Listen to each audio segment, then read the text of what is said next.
Hi, everyone, and welcome to our segment, Tricks of the Trade. I'm your host, Jessica Krauser, and I'm here with my co-host, Brian Baker. Hey, hey.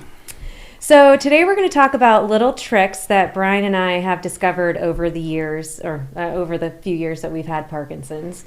I'm actually going to let Brian go first because if you're watching this, he has a lot of neat little gadgets in front of him. So, Brian, why don't you start talking about what they are and why they're important. I think you and Sam and I were having a conversation at the gym, and we talked about how life-changing electric toothbrush was. Amazing. Exactly. It was made a big difference because with my Parkinson's, making that circular, repetitive motion with brushing teeth, I couldn't do it. And so I was like, just brushing back and forth, things like that. So I know. I remember standing in front of the mirror, and I was like, it's one of those things. I actually meant to do it before this episode, just to try like doing a regular toothbrush and going back and forth, because it doesn't sound like it's that bad. But in the morning, and it's like a routine, and you want to go quick, and it's like you're trying to go fast, and it's like all of a sudden your hand's like not moving. You're not moving. Like, okay, this isn't working anymore. And the electric toothbrush. So the electric toothbrush was the answer to that. So that one was a savior there. Staying on the top of oral care, we have, flossing your teeth can get difficult, wrapping the floss around, trying to get there. So these little picks or plaques or placker picks or whatever that have come in handy. My dentist has highly recommended those. So those have been coming handy as far as that goes. Staying in the bathroom, we have the electric shaver. I just as many men don't like electric shavers because they don't shave your neck as close. But this one, I researched them. They can get very expensive to very reasonably priced. I want it with the middle of the road one, and it does very good. It does a good job. So do you ever use a straight razor? Yeah, anymore? a lot of times I still use a straight razor when I get out just to clean up my neck or stuff like that. So I still have a straight razor. I still use it, and then maybe once a week or so I'll just use that versus the electric. But I can do that in the shower when I'm showering, and it's made it a lot easier to shave. Yeah. I'm super excited. I'm excited for that thing. So this is a rocker knife, and an OT told me I was complaining about having. So once again, you can't do that repetitiveness, cutting of the steak or the vegetables or whatever you want to cut. So you're I could not put pressure on the knife and cut back and forth. And I made the comment that when I go out on dates, if I ever go out on dates, I never order steak because I can't cut it. And she was like, well, use a rocker knife. And I was like, what's a rocker knife? And this is an example of a rocker knife. There's many different kinds. There's single blade. This is a double blade. This is a very large one. There's a lot of smaller ones. And basically what you do is you set it on your food and you rock back and forth, and it cuts the food. That is so cool. Instead of having to make that motion with the knife and put pressure on it. So it works amazing. This is, like I said, it's about a 1-inch blade, so it can cut this way and then this way, and I got my meat in 1 inch by 1 inch. So how long have you had it? I mentioned to a couple of friends of mine, I was looking at them, and they actually went out and bought that for me off of Amazon. Aww. So I do have friends, believe me. So they make smaller ones that you can get, and they, like I said, that aren't quite as bulky as that one, but they are amazing to use and good for. I could have even used that when like the kids were babies, and you have to chop up all that like that food. Yeah. So, but you said it can come in singles. It comes slicers? It comes with like I said, there's a bunch of different brands, a bunch of different ones out there. And to me, this has the grip is backwards. Like, why would I grip it this way? Anyway. What? It looks like your fingers are supposed to go here. Oh, yeah, that is weird. but I never realized that. All right, so whoever manufactures those, you might want to change that. But no, it's been very helpful. Do you put that in your pocket for dates? I don't. I need to get a smaller one and just not order steak. Would you really put it in your pocket? No. Going out on a date with a knife probably isn't a good idea. Oh, that would be a whole different story. Yeah. All right, what else do you have?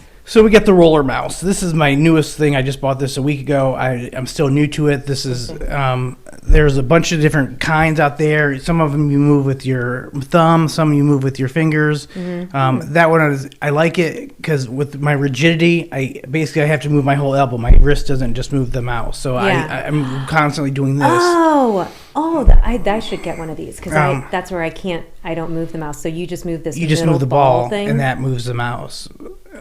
And I know other people probably have these. It's like a normal thing, but I never. And what I would do is go to an office supply store and try, because they make them different ways. Like that one's in the middle. Some of them are more on the right side, or where the ball is. Depending on whether you want to move it with your.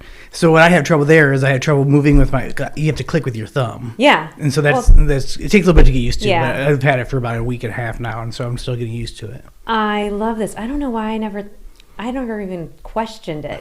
Like I literally, I just still keep my hand on my mouse, but I don't move it. I use the. I would move my whole wrist or my whole arm. So I'm trying to get the mouse to move it. Mine would just stay trying to rollerball mouse are life changing. Rollerball mouse. Okay, I love that.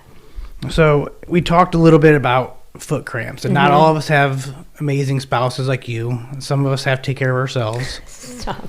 And so in taking care of myself, I have found that when my foot cramps, a little cross ball or a tennis ball or a baseball, whatever I have laying around from the dogs or my son, just hanging onto the wall and rolling my foot out on it. Yeah, I've heard of that. So that's been very helpful. Derek can stop over though anytime and rub your feet. You don't have a better looking friend than Derek. Maybe I'll find somebody for you. So, and then the last thing I brought with me is just a rubber band. So we talked a little bit about toes cramping, and so my toes originally, when they started having problems, my left foot would spread out, and I couldn't get them back together. They just wouldn't, this big toe would just try to stretch out as far as it could. So what my doctor, the neurologist, recommended, just if I didn't know how to put a sock on all the time, just taking a rubber band and not twisting it and putting it tight and cutting off the blood circulation, but just leaving that pressure on your foot.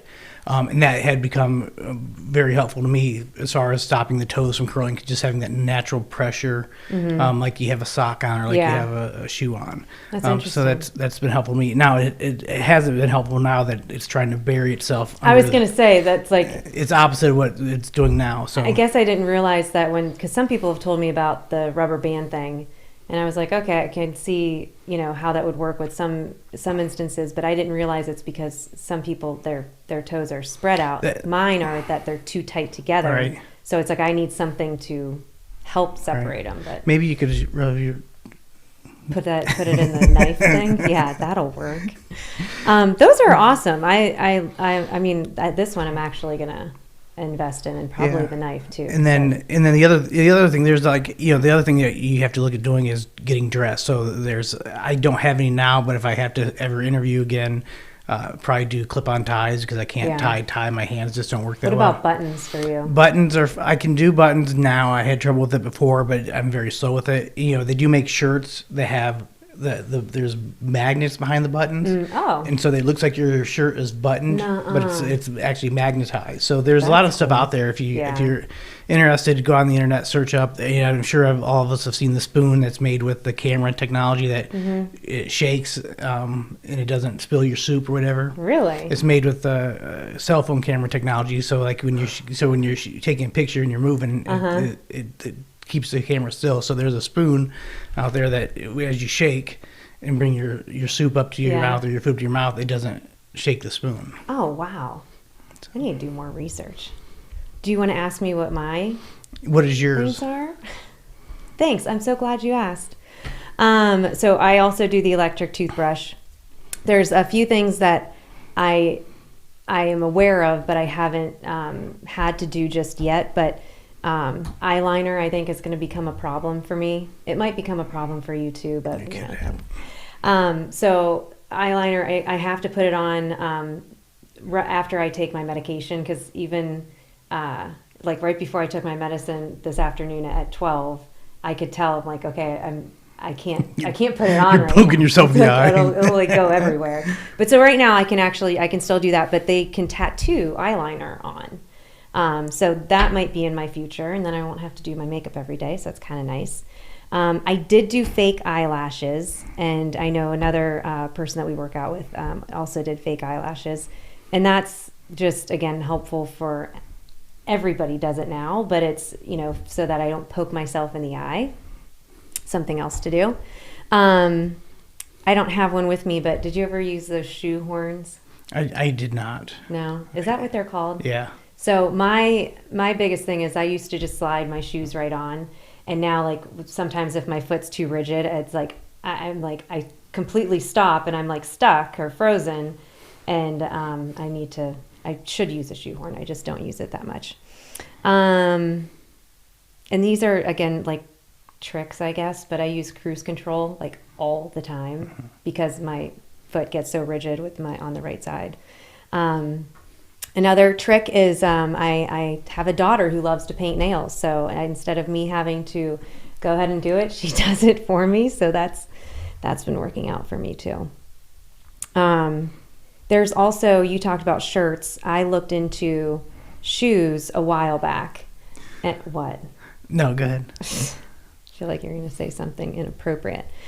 No, but I looked at shoes a while back when I was still trying to get myself to wear high heels, and there was this store that I looked into, I think it was in New York, and they weren't Parkinson specific, but it, like, you can order different sizes of each shoe and like the width, and like there was a cushion and all this stuff. So I tried that. It worked for a little bit. But. Yeah, I had friends that were laughing at me because they said another thing that I struggle with at times is getting the button and zipper down on my pants in time to use the restroom after, so I struggle with that. And so I had friends that laughed, and they said that I was going to wear slip-on shoes with elastic pants. Elastic waistbands. Yeah, so you can get the like pregnancy pants and shower shoes. We're going back there too. Great. I'm sure it's a wonderful outfit. Okay. All right. Well, in our last 30 seconds, I'd like to leave you with this. While you might not feel lucky because we have Parkinson's, feel good about the fact that we live in a time where innovations are truly endless. We can live as normal as possible with the products that we have available. And if there's something that you wish you had, maybe you can be the creator of it. Who knows? Parkinson's could be a blessing in disguise. So thanks for tuning in, and we'll see you on the next episode.